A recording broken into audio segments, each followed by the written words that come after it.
युद्ध की वजह से दुनिया की जो अर्थव्यवस्थाएं पहले से ही कमजोर हैं, वहां पर तो और भी ज्यादा संकट शुरू हो चुका है और भारत के पड़ोसी देश जैसे पाकिस्तान और बांग्लादेश में इसका सबसे ज्यादा असर अभी से दिखने लगा है। अब जरा पाकिस्तान की हालत देखिए। पाकिस्तान में तो बुरी हालत हो चुकी है। पाकिस्तान की सरकार ने अपने देश में तेल की खपत को कम करने के लिए आज कई बड़े फैसले लिए हैं। अब पूरे पाकिस्तान में स्कूल और कॉलेज 2 हफ्तों के लिए बंद कर दिए गए हैं, जबकि यूनिवर्सिटीज में क्लासेस ऑनलाइन होंगी।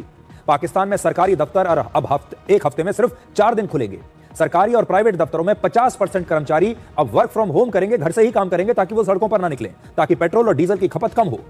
60% सरकारी गाड़ियों का इस्तेमाल अब नहीं किया जाएगा, यानी 60% सरकारी गाड़ियों को खड़ा कर दिया जाएगा, पार्क कर दिया जाएगा। और सरकारी गाड़ियों को 2 महीने तक 50% कम फ्यूल अलाउंस दिया जाएगा, यानी जो बाकी की सरकारी गाड़ियां हैं भी, उनमें भी सिर्फ आधा पेट्रोल और डीजल पड़ेगा।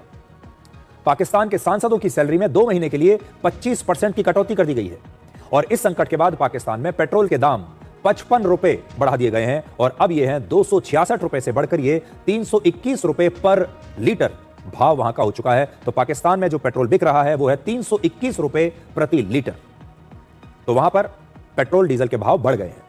अब आपको सुनाते हैं कि पाकिस्तान के प्रधानमंत्री शहबाज शरीफ आज वहां की जनता से इस संकट के बारे में क्या कह रहे थे और फिर जनता ने क्या जवाब दिया। आइंदा 2 माह के लिए सरकारी महकमों की गाड़ियों को मिलने वाले तेल में 50% फिल फॉर कटौती की जा रही है। सरकारी और निजी शोबे में इंतहाई जरूरी सर्विसेज को छोड़कर, यानी एसेंशियल सर्विसेज को छोड़कर बाकी तमाम जगहों पर 50% स्टाफ घर से काम करेगा, यानी वर्क फ्रॉम होम।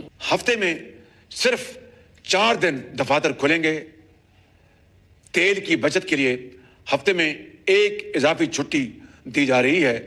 जैसे ही स्कूल का बंद ऐलान किया उन्होंने, ये सारी मार्केटें, ये दुकानें बिल्कुल खाली पड़ गई हैं। जैसे और एक्सेसरी का काम करते हैं, यूनिफॉर्म का काम करते हैं, तो उनके लिए भी एक तो मुश्किल हो जाएगी। पेट्रोलियम मसनूआत की रिजन बना के तो ये तरीकाकार तो नहीं है। उम्मीद है कि आवाम को इस हद तक रिलीफ मिलेगा कि जब तक ये मौजूदा जो सूरत हाल है, जंगी मामला जो चल रहा है, ये होप्स हो कि जल्द से जल्द ये मामला खत्म हो। जो आलमी मंडी में पेट्रोल की कीमत है उसमें भी कमी आए, यहाँ पर पाकिस्तान में पेट्रोल की कीमत में कमी आए, ताकि लोग रोजाना की मामूल के मुताबिक अपनी जिंदगी में गुजर बसर करें। तो पाकिस्तान की हालत खराब हो चुकी है। पाकिस्तान की अर्थव्यवस्था पहले से इतनी कमजोर है कि उसके अंदर इतनी ताकत ही नहीं बची कि वो इस नए क्राइसिस का सामना कर सके। इसलिए अब पाकिस्तान में आपको आने वाले दिनों में लंबी लंबी लाइन दिखाई देंगी पेट्रोल डीजल के लिए पेट्रोल पंप पर। वहां पर स्कूल कॉलेजों को बंद कर दिया गया है। 50% कर्मचारी जो हैं वो वर्क फ्रॉम होम करेंगे। सरकारी गाड़ियां जो हैं वो आधी सरकारी गाड़ियों को खड़ा कर दिया गया है ताकि उनमें पेट्रोल डीजल डालने की नौबत ही ना आए। और बहुत बड़े बड़े कदम वहां की सरकार को उठाने पड़े हैं और उन्होंने दाम तो बढ़ा दिए हैं पहले ही। अब देखिए हमारा दूसरा पड़ोसी देश बांग्लादेश। बांग्लादेश ने भी कच्चे तेल के संकट से निपटने के लिए कई सख्त फैसले किए हैं। वहां पर सभी सरकारी और प्राइवेट यूनिवर्सिटीज को 9 मार्च से ही बंद कर दिया गया है।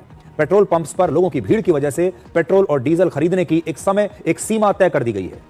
देश की 5 सरकारी फर्टिलाइजर फैक्ट्रीज में से 4 को अस्थायी रूप से बंद कर दिया गया है। और भी कई कड़े फैसले वहां की सरकार अभी उठा सकती है, क्योंकि बांग्लादेश में भी इतनी ताकत नहीं बची कि वो इस क्राइसिस का सामना कर सके।